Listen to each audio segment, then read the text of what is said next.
자, 오늘 우리가 읽은 본문 말씀의 배경은 예수님 오시기 전 400년에서 한 460년 사이에 있었던 사건입니다. 이때 본문에 등장하는 유다 왕국은 바벨론 포로에서 고국으로 돌아온 지 80년이 지났을 때예요. 그러니까 바벨론에서 한 200만에서 300만 명의 유대인이 살았잖아요, 포로로. 그리고 나서 고레스 왕을 통해서 돌아가라고 할 때 한 5만 명 정도, 그러니까 바벨론의 인구 중에서 한 20분의 1 정도밖에는 돌아오지 않았어요. 그래서 그 5만 명을 중심으로 해서 80년 동안 낳고 했으니까 100만 명 넘어가겠죠, 그죠? 예. 그러니까 유다 왕국은 가나안 땅에 다시 돌아왔지만은 사실은 소수 부족 국가에 불과한 거예요. 가나안 땅은 서쪽 가나안하고 동쪽 가나안하고 얼마나 땅이 큽니까? 그런데 지금 이들이 서쪽 가나안에서 예루살렘을 중심으로 해서 살고 있는데 사실상 굉장히 작은 부족 국가예요. 왜냐하면 바벨론을 통해서 다 멸망하고 살아남은 자가 바벨론으로 가가지고 그곳에서 불어난 것이 한 200만 명, 300만 명이 되는데 그 불어난 인구 중에서 80년 전에 5만 명 정도가 돌아왔으니 얼마나 소수가 돌아왔어요.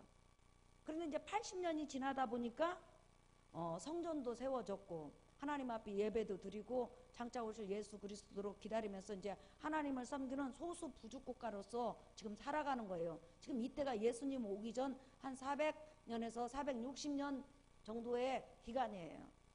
그런데 처음에 바벨론에서 200만에서 300만 명 가운데서 5만 명 정도의 사람이 돌아왔을 때는, 그때 남자만을 이야기하는 거예요. 5만 명 정도의 사람이 돌아왔을 때 그 1세대는 정말 바벨론에서 먹고 사는데 이제 부족함이 없는 거예요. 왜냐하면 바벨론을 바사 제국이 점령해가지고 모든 포로 또한 노예들을 그냥 자유 주민으로 인정을 해줘갖고 자기 각자 재산을 소유하게 만든 거예요. 특별히 더구나 에스더가 바사 제국의 왕후였잖아요. 그래서 유대인들은 살기 좋은 그런 시절을 맞이한 거예요. 그러니까 누가 그 허허벌판인 예루살렘에 돌아가서 예수님이 오시는 그런 가나안 땅에 돌아가서 예수님을 기다리면서 황무지를 읽으면서 산다고 하는 사람이 얼마나 있겠어요? 편한 길을 선택하지. 예. 그래서 돌아온 사람이 5만 명 정도밖에 안 되는데 제1세대 때 돌아온 사람들은 하나님을 섬겨야 되겠다는 열정, 이 세상에서 먹고 마시고 입고 사는 그 문제가 중요하지 않는 사람이에요. 그 사람들은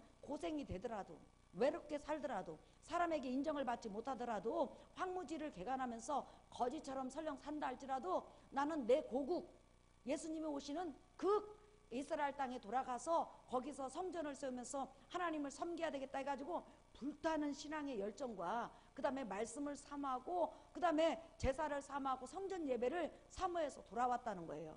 근데 돌아왔는데 그 1세대가 죽고 80년이 지났으니까 2세대가 태어났는데 문제는 뭐냐면 1세대 때는 말씀도 충만하고 성령도 충만하고 열정도 뜨거웠는데 가면서 뜨뜻미지근 해갖고 요 에스라가 등장하기 전까지는 이게 하나님의 백성인지 아닌지 모를 정도로, 그러니까 겉모양은 하나님의 백성인데 속이, 쉽게 말하면 내면이 하나님의 말씀도 없고 은혜도 사모하지 않고 장차 오실 예수도 기다리지 않고 이것도 아니고 저것도 아닌 그런 상태로 80년 만에 전락을 한 거예요. 그러다 보니까 하나님께서는 기근을 보내기도 하고 선지자를 보내기도 하고 여러 가지 환난을 보내기도 하지만 이 백성들은 정신을 차리지를 못하는 거예요.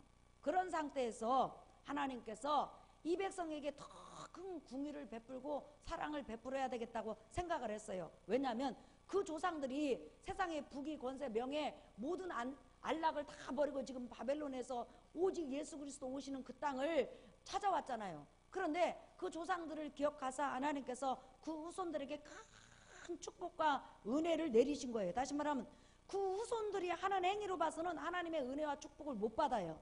그런데 하나님께서 그 1세대 조상들이 하나님을 향한 열정과 하나님을 향한 사랑과 뜨거운 마음과 예수 그리스도 오시는 그 메시아에 대한 믿음을 가졌기 때문에 그 후손들을 사랑하신 거예요. 여기서 중요한 것이 하나 있어요. 부모가 하나님을 잘 섬기면 하나님께서 그 자손들을 기이 보시고 자손들을 주도 면밀하게 살피는 걸 여러분 믿으시길 바랍니다. 은혜를 주심에 있어서 한 번 줄 것, 두 번 주고, 두 번 줄 것, 10번 주고, 10번 줄 것, 100번 주는 거예요. 믿으시면 아멘 하십시다. 부모의 기도를 하나님께서 기억하신다는 거예요.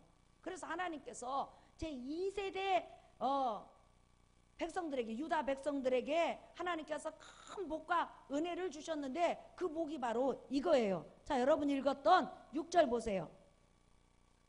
읽어볼까요? 시작. 이 에스라가 바벨론에서 올라왔으니 그는 이스라엘의 하나님 여호와께서 주신 모세의 율법에 익숙한 학자로서 그의 하나님 여호와의 도우심을 입음으로 왕에게 구하는 것은 다 받는 자이더니 그랬죠. 지금 하나님께서 지금 바벨론에서 바사제국이 됐죠. 바벨론이. 그런데 여기에서 살고 있는 다시 말하면 유다 민족의 후손이에요. 자기 조상이 예루살렘으로 안 돌아가니까 여기서 지금 에스라가 태어난 거예요. 그런데 태어났는데 이 바벨론에서 누구도 따라갈 수 없는 하나님 말씀에 능통한 학자요 선지자인 거예요. 그래서 하나님께서 바벨론에 있는 유다 민족 200만 300만 명을 위해서 에스라를 여기에 머물게 하지 않고 지금 바벨론에서 80년 전에 예수님 오시는 그 땅 예루살렘으로 돌아가서 지금 유다 왕국을 다시 이룬 선민들을 향해서 하나님께서 궁유를 베풀어 주셨는데 에스라를 보내주신 거예요. 그런데 에스라가 지금 오늘 성경에 보면 뭐라고 써요? 잘 보시면 6절 보세요. 이 에스라가 바벨론에서 올라왔으니 그는 이스라엘 하나님 여호와께서 주신 모세의 율법에 익숙한 학자라고 그랬어요. 하나님 말씀에 얼마만큼 능통한지 말을 할 수가 없다는 거예요.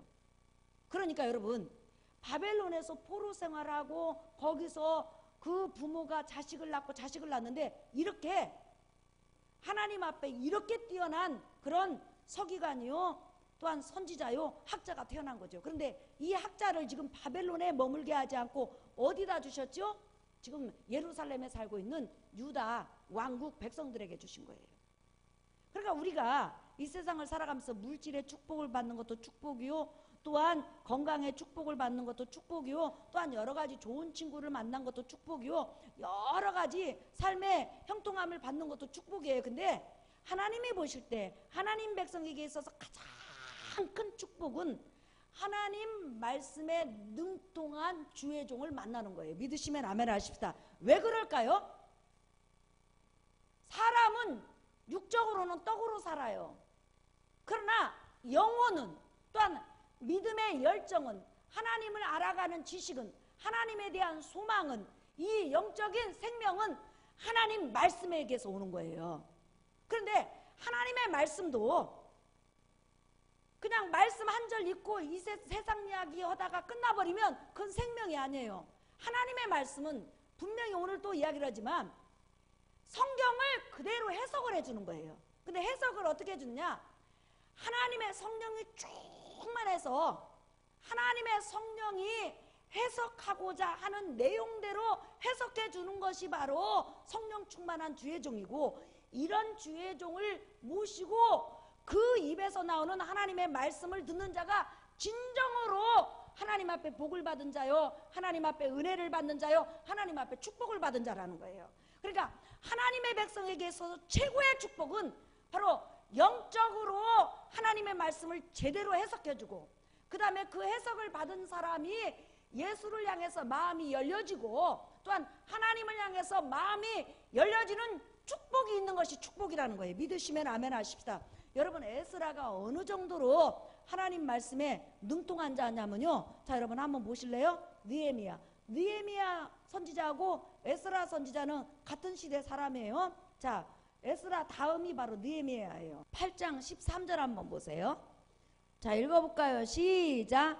그 이튿날 뭇 백성의 족장들과 제사장들과 네이 사람들이 율법의 말씀을 밝히 알고자 하여 학사 에스라에게 모여서 율법에 기록된 바를 본즉 여호와께서 모세를 통하여 명령하시기를 이스라엘 자손은 일곱째 달 절기에 초막에서 거할지니라 하였고 자 여러분 한번 보세요. 지금 80년 전에 바벨론에서 수백만 명 중에서 이스라엘 땅으로, 가나안 땅으로, 예루살렘으로 돌아올 정도면 전부 다 하나님 말씀을 사모하고 하나님 말씀에 능통한 사람들이에요. 그런데 그런 사람들이 돌아와서 지금 80년이 지났지만 많은 백성이 하나님을 알지 못하고 하나님의 말씀에 무지하지만 그 중에서는 하나님 말씀에 능통한 자도 많이 있을 거 아니에요. 그런데 이렇게 지금 본토 유다 왕국에 관한 사람들이 하나님의 말씀과 하나님의 성전에서 늘 예배를 드리는 그런 지금 제사장들과 레위인들과 또한 율법을 연구하는 사람들이 에스라 입에서 나오는 하나님의 말씀을 해석받은 다음에 전부 다 그 앞에 모여온 거예요. 그러면서 뭐라고 하냐면 우리에게 다시 율법의 말씀을 해석해 주세요. 율법이 무엇이요? 창세기, 출애굽기, 레위기, 민수기, 신명기, 이런 하나님의 말씀을 우리가 지금까지 많이 가르쳤습니다. 지금 지도자들이 온 거예요. 그러나 우리 해석이 심히 얕고 우리 해석이 심히 부족합니다.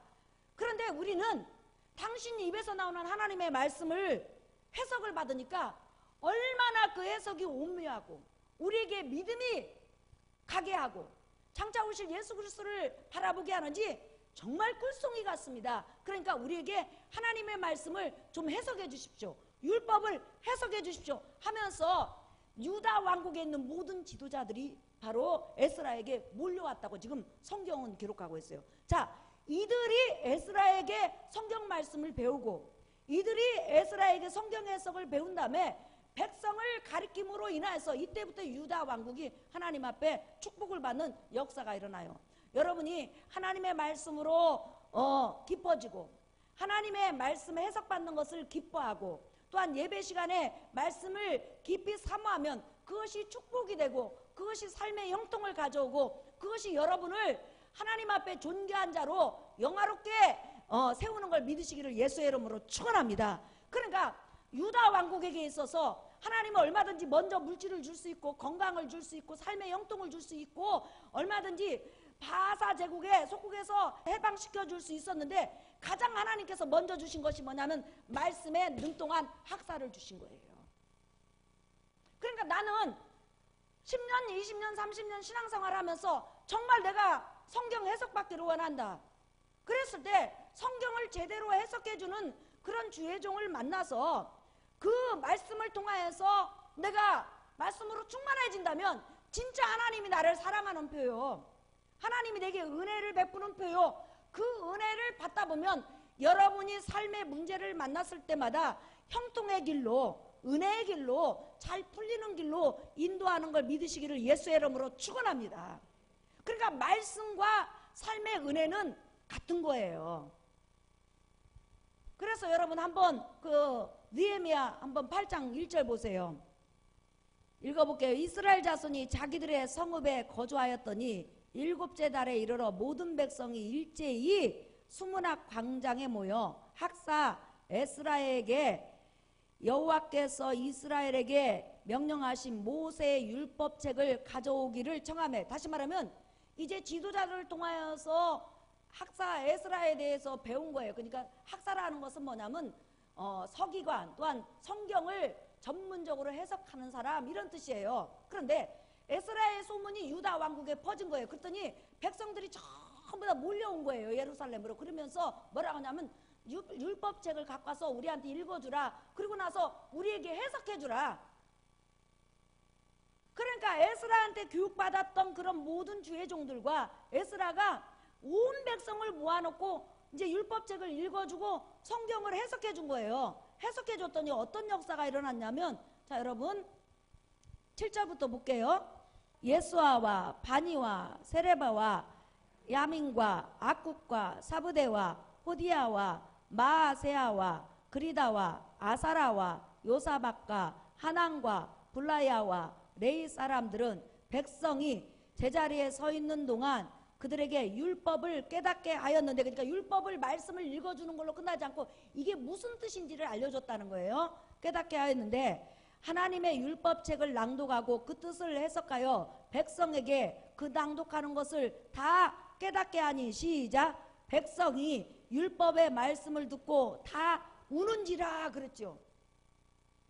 아침부터 시작해갖고 정오까지 계속 율법을 읽어주면서 이 말씀이 이런 의미다, 이런 의미다, 이런 의미다, 이런 의미다, 이렇게 에스라 선지자와 그 다음에 그 에스라 선지자에게 배웠던 모든 주의 종들이 하나님의 백성에게 일일이 하나님의 말씀을 해석해 줬더니 그 백성들이 그 말씀을 듣고 회개하고 다시 하나님을 멀리 멀리 떠났던 마음이 하나님께로 돌아오고 하나님을 찾고 하나님을 의지하는 놀라운 심령의 부흥의 역사가 일어났다는 거예요. 그렇기 때문에 하나님의 백성이 영적으로 충만해지고 하나님 앞에 정말 하나님의 사람으로 살아갈 수 있는 진짜 힘은 하나님의 말씀이에요. 어떤 사람은 기도를 굉장히 중요히 여기는데 기도도 좋아요. 그러나 우리의 삶을 변화시키고 내가 하나님의 사람으로 똑바로 걸어갈 수 있고 그 다음에 예수를 발견할 수 있고 또한 어떤 환난 가운데서도 딱 똑바로 신앙의 정로를 걸어가게 할 수 있는 것이 바로 말씀의 능력이에요. 말씀은 우리를 옳은 길로 인도하고 영혼을 소성케 하고 우둔한 자로 지혜롭게 하고 하나님으로부터 쓰임받게 하고 하나님의 성령이 내게 오는 통로예요. 믿으시면 아멘 하십시다. 그러니까 이렇게 80년 만에 신앙의 대부흥이 일어난 거예요. 그런데 여기서 우리가 중요한 게 있어요, 여러분. 에스라가 누구죠? 에스라가 누구예요, 여러분? 오늘 우리가 혀가 잘 안 돌아가는 그런 이름을 많이 읽었어요. 자, 여러분 이제 본문으로 돌아가 볼까요? 에스라서 7장. 자, 에스라가 누군지 여러분 잘 한번 보실게요. 7장 5절 한번 볼까요? 읽어볼까요? 시작. 아비수아의 13대 손이요 비느하우스의 14대 손이요 엘르아살의 15대 손이요 대제사장 아론의 16대 손이라. 지금 에스라가 누구냐면 이스라엘 민족 가운데 수십만 가정이 있잖아요. 그런데 그 가정 중에서 가장 존귀한 가정이 어떤 가정이냐면 대제사장 가문이에요. 그런데 에스라가 아론의 대제사장의 몇 대 손이라고 그랬죠? 16대 손. 지금 뭘 말하는 거예요, 여러분? 제사장은 뭐 하는 사람이요? 하나님 성전에서 백성의 제 문제를 해결하고 짐승을 잡아서 하나님 앞에 제사 드리고 문제가 있을 때마다 백성을 대신해서 하나님 앞에 백성을 놓고 기도해주고 그 다음에 백성으로 하여금 모든 제사 하나하나를 설명해주면서 이 제사가 누구를 상징하는 거죠, 여러분? 제사가 구약의 모든 제사는 누구를 상징하죠? 예수 그리스도. 옳지. 예수 그리스도 십자가 죽음을 상징하잖아요. 예수 그리스도 삶과 고난과 십자가 죽음을 상징하는 것이 모든 제사예요. 화목제. 화목제를 드린다는 것은 하나님과 인간이 화목하기 위해서는 짐승이 죽어야 된다. 근데 그 짐승이 지금 나중에 누구로 오시죠? 예수 그리스도잖아요. 속죄제. 인간이 제 문제를 해결하려면 짐승이 죽어야 된다. 그러면 그 짐승을 대신해서 나중에 누가 오시죠? 예수 그리스도가. 속건제. 하나님의 명예를 땅에 드리고 하나님의 권위를 땅에 드린 그런 속건제를 하나님 앞에 죄를 짐으로 드려요. 그런데 그 속건제로 누가 오시죠? 예수님이 오시죠. 또 번제. 하나님 앞에 모든 인간은 태어나면서부터 헌신하고 하나님을 사랑해야 된다. 그런데 그렇게 못했잖아요. 그래서 하나님 앞에 헌신을 하기 위해서 사랑을 고백하기 위해서 하나님 앞에 나갈 때 빈손으로 못 나가. 반드시 제 문제를 해결해야 돼. 헌신을 안 했으니까, 사랑을 안 했으니까.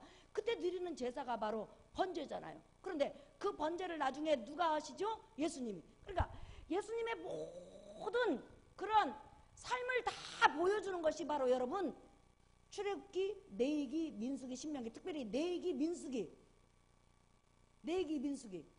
그러면 제사장은 어디에 능통할까요, 여러분? 제사에 능통한 거예요. 지금 여기서 중요한 게 있어요. 하나님께서 얼마나 유다 왕국을 사랑하고 유다 백성을 사랑하고 그 조상들의 열정을 하나님께서 받으셨는지 지금 하나님이 보시니까 80년이 지나가면서 제사가 번제에 대해서도 잘 설명해주는 그런 제사장이 없고, 속건제에 대해서도 잘 설명해주는 제사장이 없고, 속죄제에 대해서도 설명해주는 제사장이 없고, 화목제에 대해서도 설명해주는 제사장이 별로 없고, 소제에 대해서도 잘 설명을 안 해줘. 그러니까 그냥 나 속죄제 드리러 간다 그러면 그냥 제물 바치고 그냥 기도하고 찬양하고 나와요. 근데 속죄제 드릴 때는 내 죄 때문에 이렇게 짐승이 처절하게 죽는구나, 이렇게 제가 무서운구나, 언젠가 메시아가 오셔서 내 죄 문제 때문에 이렇게 돌아가시겠지 하면서 이걸 다 설명해 줘야 되는 거예요, 제사장이. 근데 설명을 안 해주니까 백성들이 그냥 가서 그냥 제사 드리고, 죄에 대해서 그냥 아무 생각 없이 그냥 제사 드리면 하나님이 기뻐하나 보다, 송아지 갖고 가면 기뻐하나 보다, 이렇게 그냥 제사를 드림으로 제사는 많이 드리는데 그 제사를 드림에 있어서 장차 올 예수 그리스도의 십자가 죽음이 빠져버린 거예요. 다시 말하면 80년이 지나면서 예수에 대한 설교가 싹 빠져버린 거예요. 그러면 하나님의 백성에게 있어서 예수 없는 설교, 예수 없는 제사, 예수 없는 신앙생활은 죽은 신앙생활이라는 거예요. 물을 떠난 고기가 혹시 산다 하여도 예수 떠난 심령은 사는 법이 없어요. 나와 여러분에게 만약에 우리 주 예수 그리스도가 없다면 우리는 하나님의 백성이 아니에요. 세상 사람이지. 믿으시면 아멘 하십시다. 내가 숨을 쉬는 것도 예수 때문에 숨을 쉬는 것이요, 찬양하는 것도 예수 그리스도 공로를 찬양하는 것이요, 내가 감사하는 것도 예수 그리스도를 주로 받았으니까 감사하는 것이요, 내가 삶을 하루하루 사는 것도 예수 그리스도 공로를 힘입어서 사는 거라 이 말이에요. 믿으시면 아멘 하십시다. 그러니까 하나님이 80년이 지난 유다 왕국을 보니까 진짜 주인공인 예수가 없는 거예요. 제사도 많고 설교도 많고 모든 것이 많은데 예수가 없어. 장차 올 예수 그리스도 십자가 죽음에 대해서 전혀 그 제사를 통해서 설명해 주지 않는 거예요. 그런데 하나님께서 아론의 16대 제사장인 에스라에게 성경 전체를 다 깨닫게 하셨어요. 에스라가 태어나면서 응하면서 성경을 다 아는 거 아니라 말이에요. 성경을 읽고 또 읽고 조상에게 성경을 배우다 보니까 하나님께서 그 눈을 열어서 성경을 깨닫게 하시고, 성경에 깨달음이 있으니까 바로 예수를 소개하는 그런 학자가 된 걸 여러분 믿으시기 바랍니다. 그러니까 이스라엘 백성들이, 유다 백성들이 에스라를 통해서 우리 민족에게 오시는 그 메시아 예수 그리스도는 보통 분이 아니구나, 그분이 만약에 우리 삶 속에 없다면, 그분이 우리 제사 속에 없다면, 그분이 우리 설교 속에 없다면, 그분이 우리 호흡 속에 없다면 우리 아무것도 아니구나, 그걸 깨달은 거예요. 그래서 지금 이 에스라의 지금 족보를 그렇게 아주 그냥 1대, 2대, 16대까지 소개한 거예요. 이렇게 이 사람은 어디 자손이다? 대제사장의 자손이다. 그는 그 백성을 위해서 하나님 앞에 기도할 때 그 백성에게 가르칠 거예요. 나는 여러분에게 육적인 문제를 놓고 이 민족의 흥망성쇠를 놓고 기도하지만 먼 훗날 대제사장이신 그 메시아가 오시면 여러분들을 놓고 여러분의 제 문제를 해결할 것이며, 여러분들을 살아서 영원 세세토록 축복 가운데로 인도하면서 기도할 것이며, 그분은 여러분을 떠나지 않을 겁니다 하면서 그 모든 예수 그리스도 행적에 대해서 설명할 수 있는 유일한 바로 일꾼을 하나님께서 바벨론에서 길러가지고 어떻게 하셨다고요? 지금 유다 땅으로 보냈다는 거예요. 그러니 이게 하나님 백성의 축복이요, 은혜라는 거예요. 여러분이 설교 시간에 예수를 들을 수 있다는 거, 또한 예수를 듣고 예수를 사랑할 수 있다는 건, 이건 하나님께서 여러분을 지극히 사랑하는 표예요. 믿으시면 아멘 하십시다. 예수 그리스도보다 더 좋은 설교, 예수를 아는 지식보다 더 좋은 지식은 없어요. 믿으시면 아멘 하십시다. 우리에게 있어서 최고의 생명은 바로 예수라 이 말이에요. 믿으시면 아멘. 우리가 모세를 아는 것도 중요해요. 에스라를 아는 것도 중요해요. 그러나 그들은 우리에게 구원을 줄 수 없고 제사함을 줄 수 없고 성령 충만함을 줄 수 없어요. 우리에게 제사함과 성령 충만함과 하나님 앞에 존귀함을 주는 분은 오직 나사렛 예수 그분밖에 없다는 거예요. 믿으시면 아멘. 할렐루야. 자, 에스라 선지자가 있은 다음에 한 450년 지난 다음에 예수님 오시기 전에 이스라엘은 완전히 영적으로 암흑기였어요. 제사고 뭐고 완전히 제사를 드림에 있어서 예수 그리스도가 빠졌어요. 또 설교에서도 예수님의 모든 설교가 다 빠졌어요. 그때 하나님께서 한 선지자를 일으켰어요. 450년 후에 에스라 다음에. 그 사람이 누구죠 여러분? 세례 요한이죠. 자, 그러면 세례 요한은 어떤 가문이냐? 자, 여러분 보세요. 누가복음 1장 5절에서부터 7절 시작. 유대왕 헤롯왕 때에 아비야 반열에 제사장 한 사람이 있었으니 이름은 사가랴요. 그의 아내는 아론의 자손이니 이름은 엘리사벳이라. 이 두 사람이 하나님 앞에 의인이니 주의 모든 계명과 규례대로 흠이 없이 행하더라. 엘리사벳이 잉태를 못함으로 그들에게 자식이 없고 두 사람의 나이가 많더라. 자, 세례 요한의 아버지가 누구냐면 사가라고 어머니는 엘리사벳인데, 사가라는 바로 다윗 왕 때 제사장 반열 중에서 8번째 반열인 아비야 반열의 제사장 가문이에요. 다시 말하면 아론의 직계 후손이라는 거예요. 하나님께서 얼마든지 예수님을 소개하는 선지자가 많이 세워질 수 있을 텐데 왜 하필이면 제사장 가문의 아이를 제사장이에요. 제사장은 무조건 세속이니까 태어나면 제사장이잖아요. 그런데 제사장이면서 왜 선지자 일을 하게 하셨을까요? 가장 중요한 것은 제사 문제예요. 제사에 대해서 백성들에게 일일이 소개를 하는 거예요. 이 제사가 무엇을 의미하는지. 그래서 세례 요한은 짧게 사역을 했지만 그의 모든 설교는 어떤 설교냐면 예수 그리스도에 대한 설교예요. 여러분이 마태복음, 마가복음, 누가복음, 요한복음, 세례 요한의 모든 설교를 한번 보세요. 전부 다 예수님에 대한 설교고, 예수님이 딱 나타났을 때 보라 세상 죄를 지고 가는 하나님의 어린 양이로다. 어린 양이 뭐예요? 죄 문제를 해결하기 위해서 하나님 앞에 바치는 양이잖아요. 그러니까 율법을 한마디로 요약한다면 그 율법의 내용 중에는 많은 내용이 있지만은 특별히 인간은 하나님 앞에 죄인이고 그 죄인은 반드시 예수 그리스도를 통해서 제사 안 받지 않으면 하나님 앞에 희망이 없다. 근데 예수 그리스도 오시기까지 짐승을 통해서 제사를 드림으로 예수 그리스도를 바라보겠다는 거예요. 그래서 제사장이건 선지자건 누구건 제사를 드리러 오면 이 제사가 무엇을 의미하는지를 백성들에게 가르칠 의무가 있었는데 그것을 선지자들이 망각하다 보니까 나중에 그들은 예수 없는 제사를 그냥 드린 거예요. 그냥 쉽게 말하면 예배 나왔어요. 예수가 전혀 없는 예배를 드리고 거기다 은혜 받고 손뼉치고 가면 그 예배는 진정한 예배라고 볼 수가 없다 이 말이에요. 모든 예배 속의 중심은 바로 예수 그리스도인 걸 여러분 믿으시기 바랍니다. 우리가 예배를 드릴 때 예수를 의지하고 예수를 알고 예수를 마음속에 담음으로 여러분과 내가 생명으로 충만해지는 거예요. 그러니까 하나님께서 이렇게 유다 백성을 버리지 않고 사랑하시는 것을 우리가 알 수 있죠. 그러면서 이제 진짜 제사장이 왔어요. 예수님이 에스라는 바벨론에서 왔어요. 그지만 예수님은 어디서 오셨어요? 천국에서 오셨죠. 그분은 신분이 뭐예요? 대제사장 겸 뭐예요? 선지자죠. 또한 왕이죠. 예수님의 신분은 뭐예요? 따라합시다. 대제사장 겸 선지자 겸 왕이다. 그래서 우리 예수님도 설교를 하실 때 율법을 다 가르쳤다고 했잖아요. 마태복음을 보면 가르치시고 천국 복음을 전파하시고 병든 자를 치료하셨다고 하는데 그 가르치셨을 때 제사의 모든 부분이 바로 자기에 대한 것임을, 또한 성경의 모든 부분이 자기에 대한 것임을 친히 증거하셨다고 그랬어요. 특별히 여러분 한번 누가복음 보세요. 24장 26절에서부터 27절 한번 볼까요?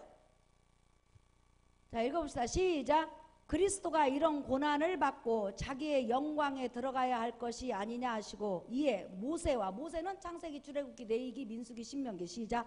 모든 선지자의 글로 시작하여 모든 성경에 쓴 바 자기에 관한 것을 자세히 설명하시니라.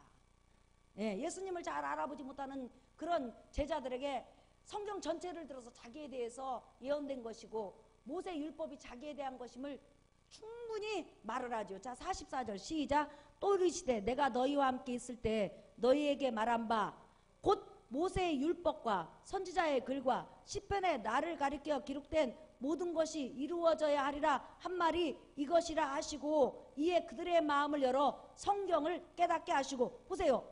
또 이르시되 내가 너희와 함께 있을 때에 너희에게 말한 바 곧 모세의 율법과 선지자의 글과 시편의 나를 가리켜 기록된 모든 것이, 뭐라고 하세요? 예수님이 3년 반 동안 예수님의 제자를 가르쳤을 때 모세의 율법과 선지자의 글과 시편에 예수님에 대한 가르친 내용을 전부 다 해석해 줬다고 성경은 기록하고 있어요. 그러니 우리가 예수에 대해서 들을 수 있는 것은 이건 축복 중에 축복이고 은혜 중에 은혜고 여러분의 삶이 하나님 앞에 형통으로 보장된 증거라는 거예요. 믿으시면 아멘 하십시다. 자, 설교 결론이에요. 자, 여러분 시편 107편 보십시다. 17절부터 한번 보실까요? 시작. 미련한 자들은 그들의 죄악의 길을 따르고 그들의 악을 범하기 때문에 고난을 받아 그들은 그들의 모든 음식을 싫어하게 되어 사망의 문에 이르렀도다. 이에 그들의 고통 때문에 여호와께 부르짖음에 그가 그들의 고통에서 그들을 구원하시되 그가 그의 말씀을 보내어 그들을 고치시고 위험한 지경에서 건지시는도다. 여호와의 인자하심과 인생에게 행하신 기적으로 말미암아 그를 찬송할지어다. 하나님께서 하나님의 백성을 사랑하는 첫 번째 표적이 뭐냐면 바로 하나님의 말씀을 가지고 있는 선지자를 보냈는데 그 선지자의 입에서 나오는 설교의 내용이 뭐냐면 예수 그리스도에 관한 거였다는 거예요. 그러니까 여러분이 성경을 통해서 예수에 대해서 해석을 받고 예수를 알아간다는 그 자체는 축복 중에 축복이요 은혜 중에 은혜요 내 삶의 보장에 도장을 찍는 거예요. 믿으시면 아멘 하십시다. 그러니까 예수를 많이 알고 예수를 사랑하면 여러분은 하나님 앞에 사랑을 받을 수밖에 없어요. 그래서 잠언 8장 17절에 뭐라고 써요? 나를 사랑하는 자들이 나의 사랑을 입으며 나를 간절히 찾는 자들이 나를 만날 것이니라. 할렐루야. 오늘도 예수를 사랑하고 예수 그리스도에 대한 설교를 사모하는 여러분에게 하나님의 축복과 은혜가 넘치기를 예수의 이름으로 축원합니다. 우리 찬양하겠습니다. 찬송가 200장.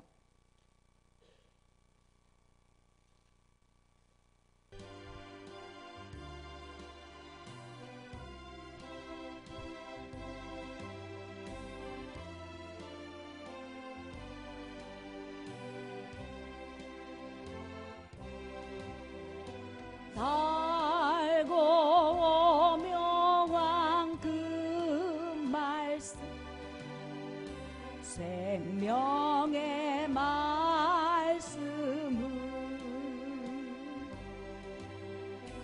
귀한 그 말씀 진실로 생명의 말씀 나의 길과 믿음 밝히 보여 주니 아름답고 귀한 말씀 생명샘이로다. 아름답고 귀한 말씀 생명샘이 3절 널리 울려 널리 울리어 퍼지는 생명의 말씀은 마음의 용서와 평안을 골고루 주나니 다만 예수 말씀 들어보글 받네. 아름답고 귀한 말씀